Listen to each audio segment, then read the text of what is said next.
এক নজরে আল কোরআন, সূরা আন-নাস, তারতিব বিন নুজুল, নাজিলের ধারাবাহিকতা তথা কোন সূরার পর কোন সূরা নাজিল হয়েছে তা বিবেচনায় এটি পবিত্র কোরআনের ২১তম সূরা।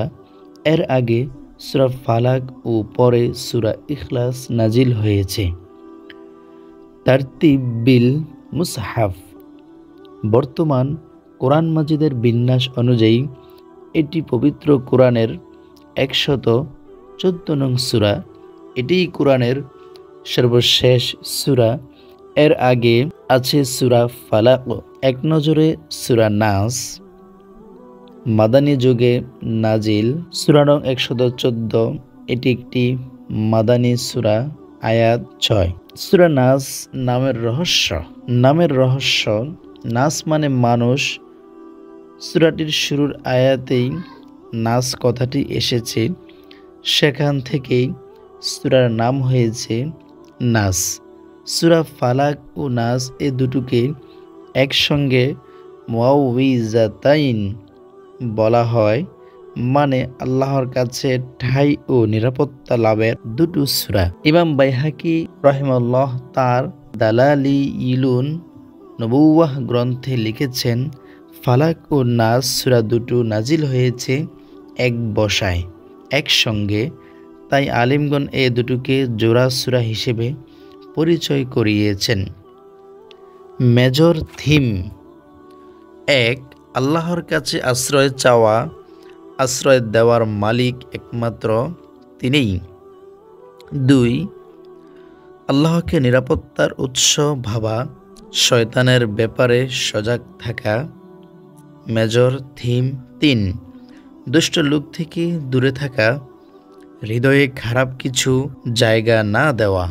সূরার শেষ সম্পর্ক: সূরাটির শুরুতে মানুষের রব তথা আল্লাহর কাছে আশ্রয় চাইতে বলা হয়েছে, কিন্তু কি বিষয়ে আশ্রয় চাইতে হবে আল্লাহ তা জানালেন সূরার শেষাংশে। যে মানুষের অন্তরে কুপরামর্শ দেয়, হোক সে জিন অথবা মানুষ। সূরাটির শুরুর শেষের আরও একটি সম্পর্ক আছে। সূরাটির শুরু ও শেষ একই শব্দের মাধ্যমে হয়েছে, তা হলো নাস বা মানুষ। অন্য সূরার সঙ্গে সম্পর্ক: আল্লাহর কাছে যা যা থেকে আশ্রয় চাওয়া হয় সেই বিবেচনায় সূরা নাসকে ধরা হয় সূরা ফালাকের পরিশিষ্ট ও পরিপূরক। শানে নুজুল: সূরা ফালাক ও সূরা নাস নাজিল হওয়ার প্রেক্ষাপট একই। ইতিমধ্যেই সূরা ফালাকের শানে নুজুল যার বর্ণনা এসেছে। এই দুটি সূরাকে একত্রে মুআউযিজাতান বলা হয়, যা বিশেষ গুরুত্ব বহন করে। আল্লাহ তাআলা এই সূরা দুটি নাজিল করে মুমিনদেরকে সৃষ্টিকুলের যাবতীয় অনিষ্ট থেকে সুরক্ষিত থাকার মূল মন্ত্র জানিয়ে দিয়েছেন। সূরা ফালাকে আল্লাহ শারীরিক ও বাহ্যিক ক্ষতির হাত থেকে আশ্রয় প্রার্থনার শিক্ষা দিয়েছেন। অপরদিকে সূরা নাস মানুষের আত্মার অভ্যন্তরীণ কুমন্ত্রণা থেকে সুরক্ষা দেয়, বিশেষত শয়তানের প্ররোচনা থেকে বেঁচে থাকার জন্য আল্লাহর কাছে আশ্রয় চাওয়ার আহ্বান জানায়। এই দুটি সূরা একত্রে একজন মুমিনের বাহ্যিক ও অভ্যন্তরীণ উভয় সুরক্ষাই নিশ্চিত করে। হাদিসে এসেছে, রাসূলুল্লাহ সাল্লাল্লাহু আলাইহি সাল্লাম এই সূরা দুটি নিয়মিত পাঠ করতেন, বিশেষত ঘুমানোর আগে এবং কোনো বিপদ বা অসুস্থতার সময়। এটি আমাদেরকে শিক্ষা দেয় যে আল্লাহর প্রতি পূর্ণ নির্ভরতা এবং তার কাছে আশ্রয় চাওয়ার মাধ্যমে আমরা সৃষ্টি জগতের যে কোনো ক্ষতি থেকে মুক্ত থাকতে পারি। দেখুন বুখারী ৫০১৭, আবু দাউদ ৫০৮২, আহমদ ১৭৩৩৪। সেগমেন্ট: আল্লাহই অধিপতি, আশ্রয় চাইতে হবে তার কাছেই। ফলাফল: আল্লাহই অধিপতি, অর্থাৎ মানুষ ও জিন এই দু জাতির অধিপতি একমাত্র আল্লাহ। আশ্রয় চাইতে হবে তার কাছেই, অর্থাৎ তিনি যেহেতু এই দু জাতির অধিপতি, তাই এদের অনিষ্ট থেকে রক্ষা পেতে যার দুয়ারেই হাত পাততে হবে, চাইতে হবে আশ্রয়। ফলাফল, আল্লাহর কাছে আশ্রয় চাওয়া হলে আল্লাহ তার বান্দাকে কুমন্ত্রণা দাতাদের অনিষ্ট থেকে নিরাপত্তা দেবেন। ফজিলত, আল্লাহ রাসূল সাল্লাল্লাহু আলাইহি সাল্লাম বলেছেন, সন্ধ্যায় ও সকালে সূরা ইখলাস, ফালাক ও নাস 3 বার করে পড়ো। যে কোনো ব্যাপারে তোমার জন্য এগুলো যথেষ্ট হবে। আবু দাউদ 5082, হাদিসে হাসান। আয়েশা রাদিয়াল্লাহু তাআলা আনহা থেকে বর্ণিত, নবী করিম সাল্লাল্লাহু আলাইহি সাল্লাম প্রত্যেক রাতে ঘুমাতে যাওয়ার সময় 2 হাতের তালু একত্র করে সূরা ইখলাস, ফালাক, নাস পড়ে তাতে ফু দিতেন। তারপর হাতের তালু দুটি দিয়ে সাধ্যমতো শরীর মুছে নিতেন। প্রথমে মাথা, তারপর চেহারা ও শরীরের সামনের অংশ। এটি তিনি 3 বার করতেন। বুখারী 5017। কজ অ্যান্ড ইফেক্ট, আল্লাহকে বেশি বেশি স্মরণ করুন, এতে কুমন্ত্রণা দাতা শয়তান ও মানুষ আপনার কাছে ঘেঁষতে পারবে না। গতিপথ 1, মানুষের রব অধিপতির কাছে আশ্রয় চাওয়া। আল্লাহ মানুষকে সৃষ্টি করেছেন, তিনিই তাদের মালিক। মানুষের উপর তিনি পূর্ণ নিয়ন্ত্রণ রাখেন, তাই মানুষের অনিষ্ট থেকে বাঁচতে হলে তার কাছেই সাহায্য চাইতে হবে।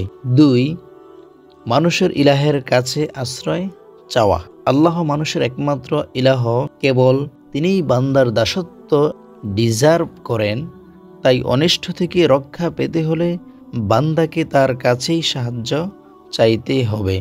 সেন্ট্রাল থিম, শয়তানের ওয়াসওয়াসা ও প্রতারণার ব্যাপারে রবের কাছে আশ্রয় প্রার্থনা করা। 3, শয়তানের কুমন্ত্রণা ও তাদের পলায়ন। শয়তান ও তার সাঙ্গপাঙ্গরা মানুষকে গুনাহের কাজে প্ররোচনা দেয়, মনের মধ্যে কুমন্ত্রণা ঢেলে দেয়। তবে যেই না আল্লাহর নাম নেওয়া হয়, অমনি ওরা পালিয়ে যায়। 4, জিন ও মানুষের ব্যাপারে আশ্রয় চাওয়া। জিন কিংবা মানুষও আমাদেরকে কুপরামর্শ দিতে পারে। এসব দুষ্ট জিন ও মানুষদের কাছ থেকে সাবধান থাকতে হবে। আল্লাহর কাছে আশ্রয় চাইতে হবে, না হলে এরা আমাদেরকে বিপথে চালানোর অপচেষ্টা করবে।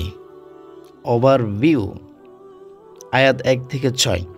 মানুষ, শয়তান ও জিন শয়তানের অনিষ্ট থেকে আল্লাহর কাছে নিরাপত্তা চাওয়া হয়েছে এই সূরা নাসে। কেস স্টাডি, শেষ সূরার নাম আন-নাস হওয়া থেকে কোরআনের প্রধান শ্রোতা যে মানুষ, সে ব্যাপারে একটি ইঙ্গিত লক্ষ্য করা যায়। এই পবিত্র কিতাব অনুযায়ী সকল বিষয়ের সিদ্ধান্ত নেওয়ার দায়িত্ব মানুষের, কিন্তু এই সিদ্ধান্ত গ্রহণে প্রভাব ফেলতে চায় শয়তান, অন্তরে ঢুকিয়ে দেয় নানা কুমন্ত্রণা। তাই কোরআনের সর্বশেষ এই সূরায় শয়তানের আক্রমণ থেকে বাঁচার উপায় আল্লাহ আমাদেরকে দিয়েছেন। মানুষের জীবনে অনিষ্ট আসতে পারে এমন একটি দিকের কথাও এখানে বাকি রাখা হয়নি। এসব ব্যাপারে মানুষ যদি আল্লাহর কাছ থেকে নিরাপত্তা পায়, তাহলে তার কোনো অস্থিরতা থাকবে না। সে নিশ্চিন্তে নির্ভাবনায় দিন যাপন করতে পারবে। তাই আমাদের সকলের উচিত আমরা যেন গোটা কোরআনকেই গবেষণার বিষয়বস্তু হিসেবে বেছে নিই, কেননা এর যেখান থেকেই মানুষ পাঠ করবে সেখান থেকেই সে উপকৃত হবে। তাই কোরআনকে নিজের জীবনে গেঁথে নিন, দেখবেন জীবনটা হবে সুন্দর, সহজ ও আল্লাহর রঙে রঙিন। দেখুন সূরা ইসরার 9, রাজি তাফসির 20 নম্বর খণ্ড 303, বুখারী 5017, তিরমিজি 2906। রিফ্লেকশন বা তাদাব্বুর। এই সূরার শেষ আয়াত থেকে আমরা জানতে পারি জিন ও শয়তানও আপনার আমার অনিষ্ট করে, আবার মানুষ শয়তানও আমাদের পেছনে লাগে। জিন শয়তানের চেয়ে কিন্তু মানুষ শয়তান আমাদের জন্য বেশি ভয়ানক, কারণ তারা আমাদের আশপাশেই থাকে, আমাদের সাথেই ওঠা বসা করে, আমাদের মনে কুমন্ত্রণা দেয় বিভিন্ন পন্থায়, লেখা ও সাহিত্য দিয়ে, বক্তৃতা ও কথা দিয়ে, অশালীন গান ও ছবির মাধ্যমে। তাই আল্লাহ তাআলা শিখিয়ে দিলেন জিন শয়তান থেকে যেমন আশ্রয় চাইতে হবে, তেমনি আশ্রয় চাইতে হবে মানুষ শয়তান থেকেও। পৃথিবীর পথ চলায় অনেক ধরনের মানুষের সঙ্গে আপনার পরিচয় হবে। তাদের কারো কারো কথায় দিনের ব্যাপারে হাজারো দ্বন্দ্ব এসে অন্তরে ভিড় করবে। আসলে ওরা শয়তানের মতো করেই আপনার কাছে হাজির হয়। তাই শয়তান ও মানুষের সকল ওয়াসওয়াসা থেকে আশ্রয় চাইতে হবে আল্লাহর কাছেই।